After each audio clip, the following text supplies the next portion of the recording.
Anak-anak, mari kita lanjutkan materi pelajaran kita. Kemarin sudah saya terangkan masalah bacaan-bacaan mat iwak, mat arif disukun dan lain-lainnya. Kali ini kita memulai untuk bab 2, yakni infak.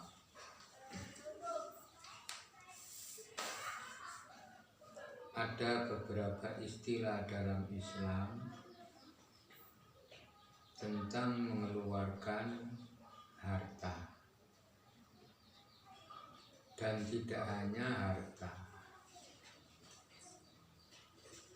ada yang disebut sedekah, ada yang disebut infak, dan ada juga yang disebut hibah. Jadi beberapa istilah yang ada dalam Islam berkaitan dengan orang memberikan sesuatu kepada orang lain. Sedekah, ada infak, ada hibah. Sedekah itu artinya memberikan sesuatu kepada orang lain. Nah, sesuatu itu tidak harus berupa benda, tidak harus berupa makanan, tidak harus berupa pakaian, tetapi selain berupa yang saya sebut tadi, bisa juga berupa sedekah.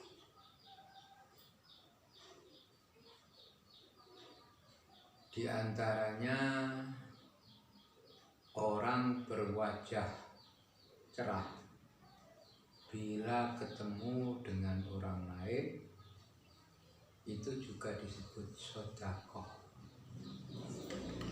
Ya, coba bayangkan kalau kamu bertemu dengan orang lain,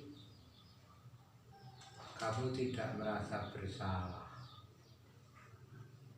tetapi orang tersebut kelihatannya wajahnya itu muram terhadap kamu, bahkan kamu sapa tidak memberikan jawaban. Jelas hatimu itu bertanya-tanya, salah apa aku kepada dia? Ya, makanya kata Rasulullah, bastul wajha sedekah. Muka yang cerah terhadap orang lain adalah sedekah.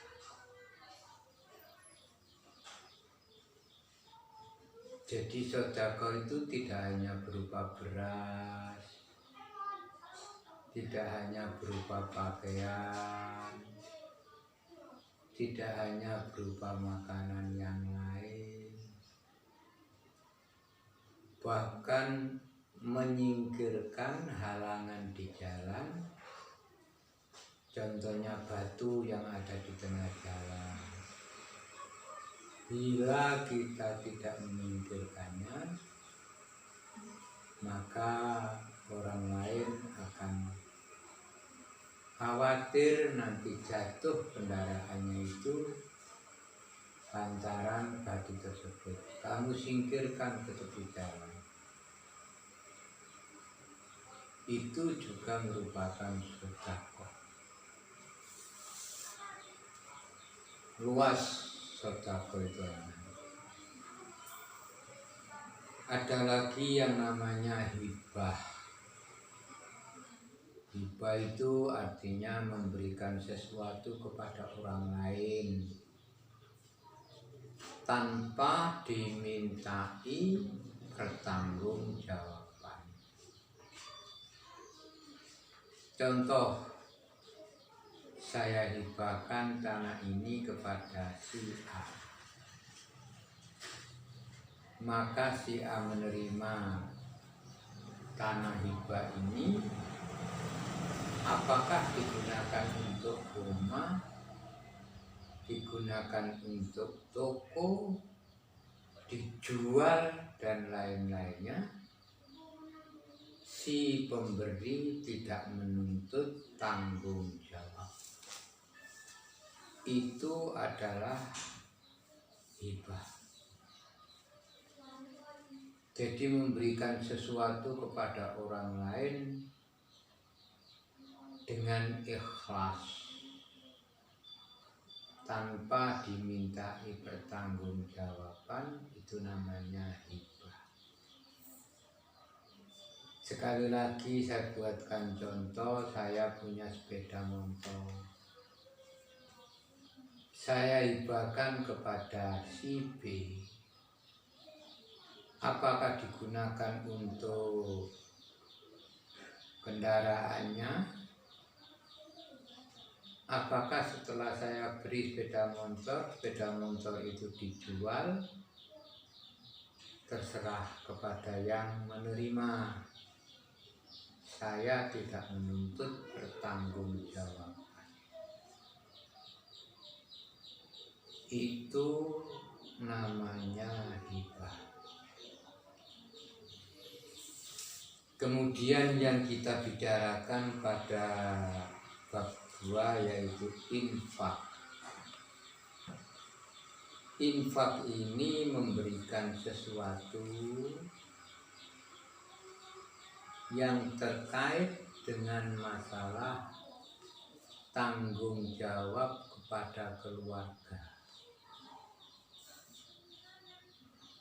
Liyunfik dzu sa'atin min sa'atih wa man qudira alaihi rizquhu wal yunfik mimma atahu. Jadi seorang suami kalau sudah, orang laki-laki itu sudah nikah, maka dia berkewajiban memberikan infak kepada istri. Jika punya anak, kepada anaknya. Ini wajib hukumnya. Liyunfiqu dzu sa'atin min sa'atihi. Supaya orang itu, si suami, memberikan nafkah dzu sa'atin min sa'atihi.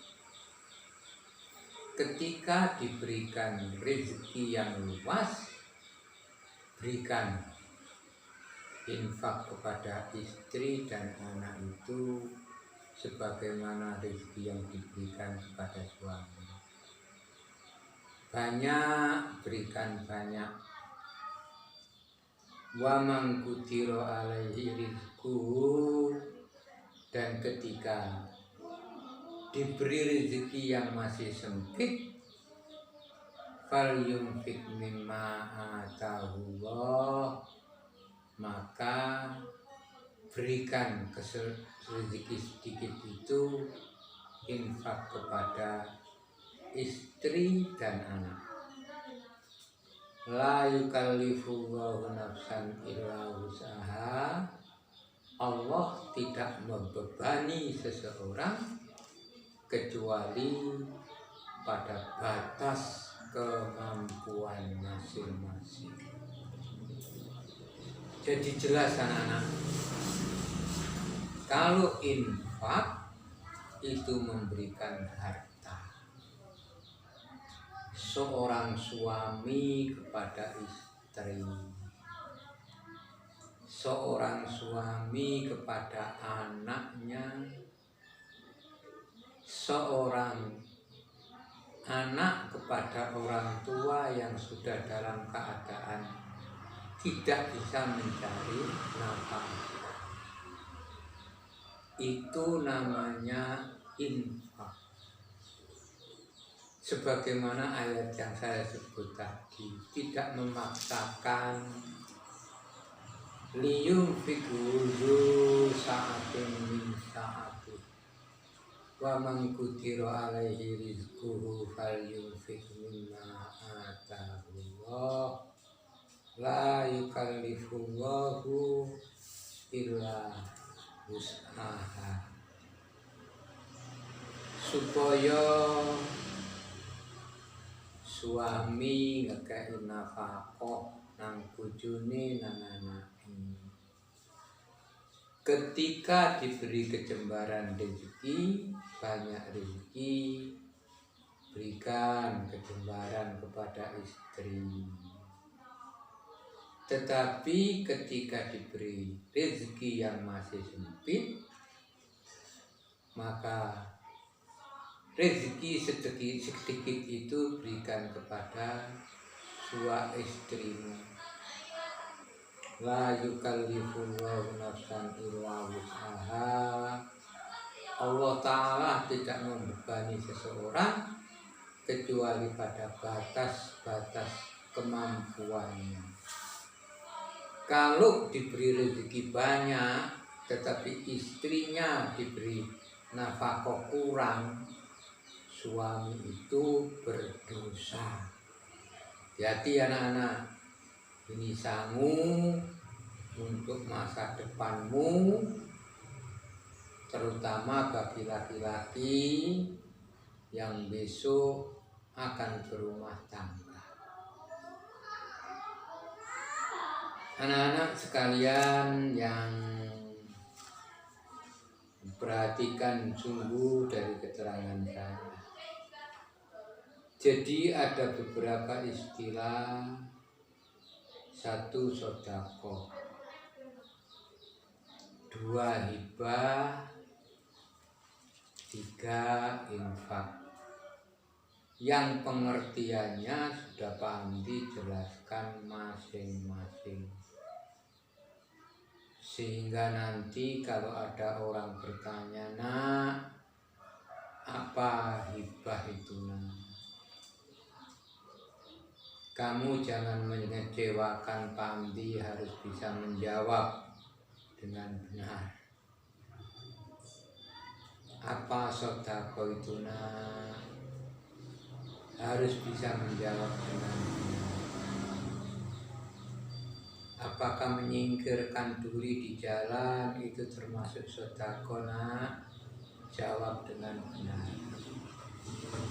Kemudian apa yang disebut infak, itu hendaknya bisa menjawab dengan benar. Kemudian di situ ada ayat Al-Quran, yaitu surat Al-Fajr ayat 15 sampai 18. Fa'ammal insanu idza mabtalahu rabbuhu fa'akramahu wa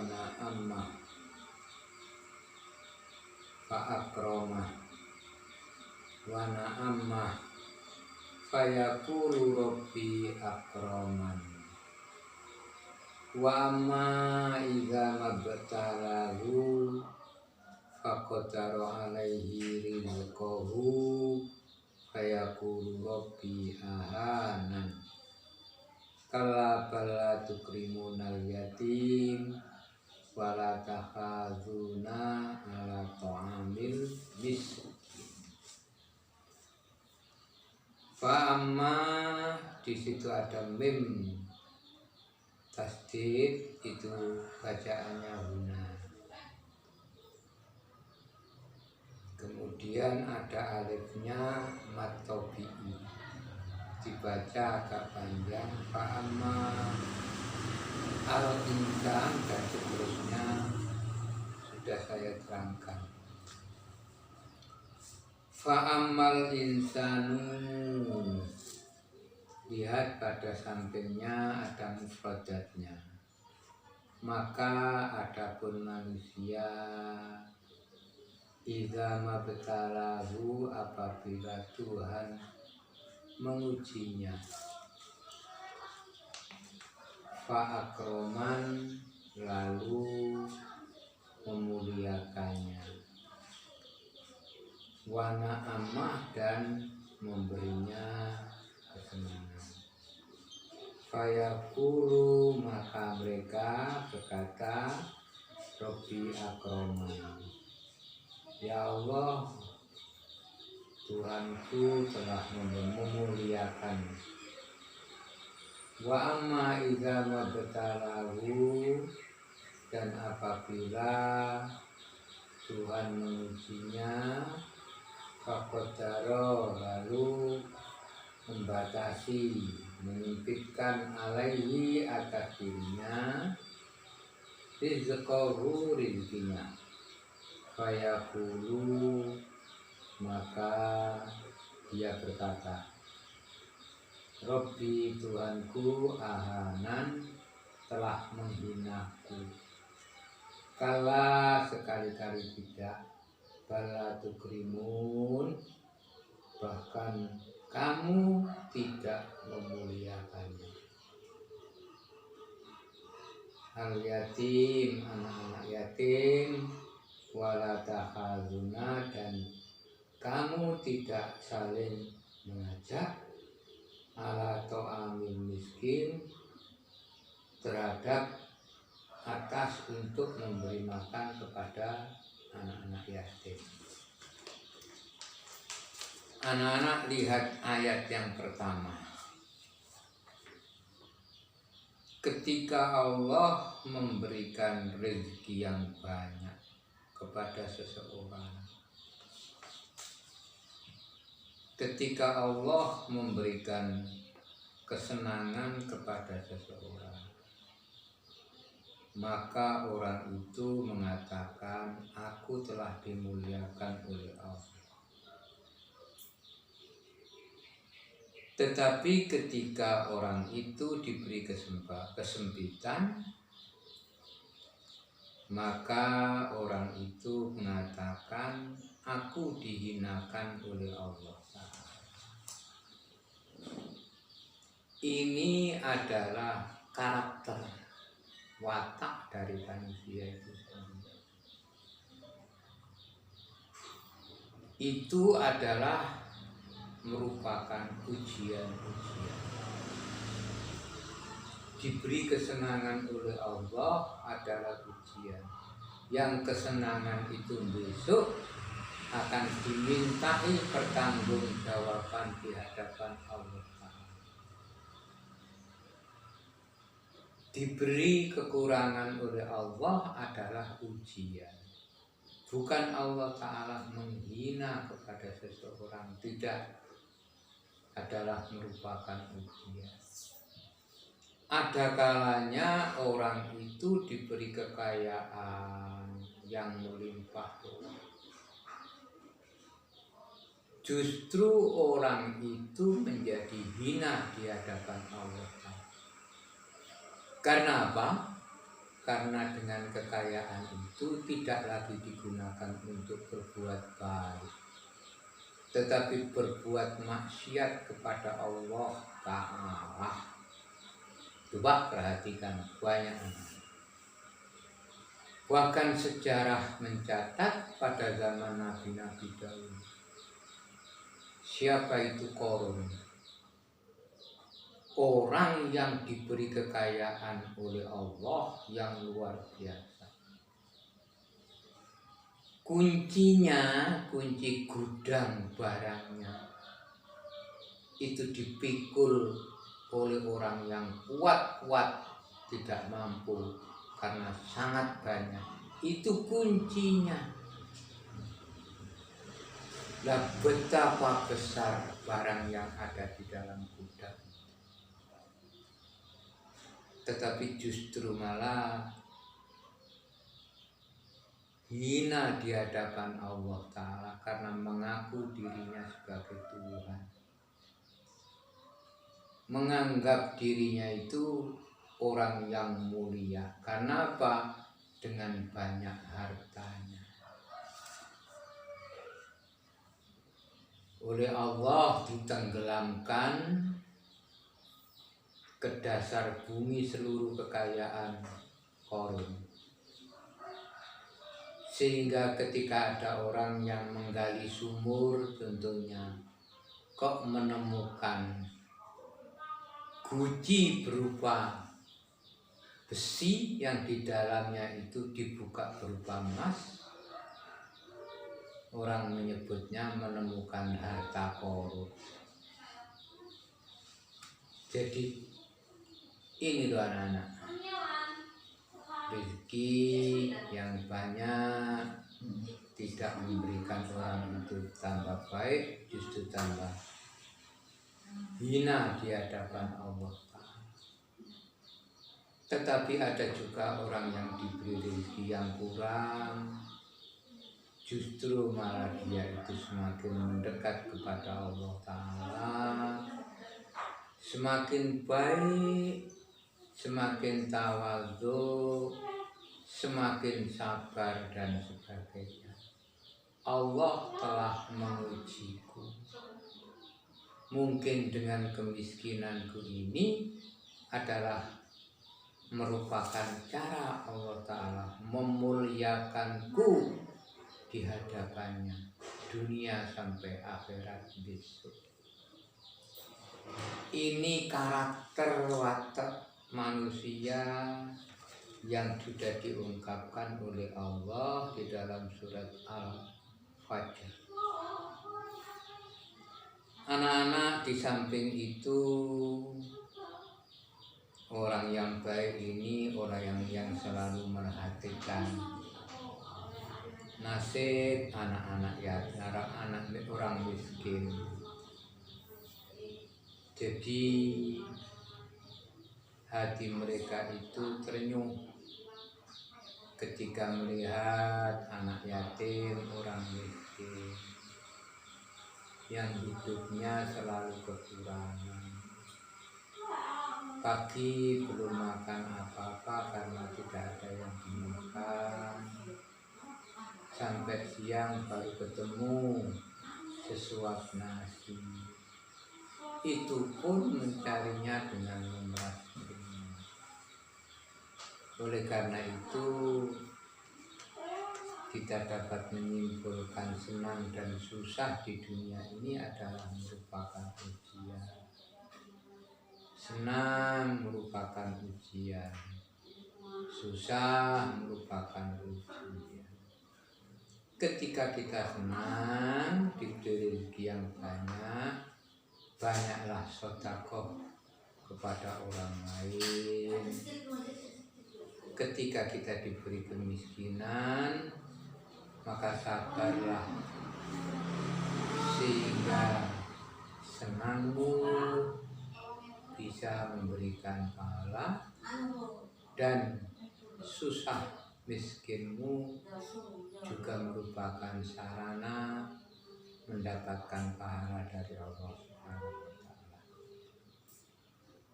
Anak-anak, sekian yang saya sampaikan.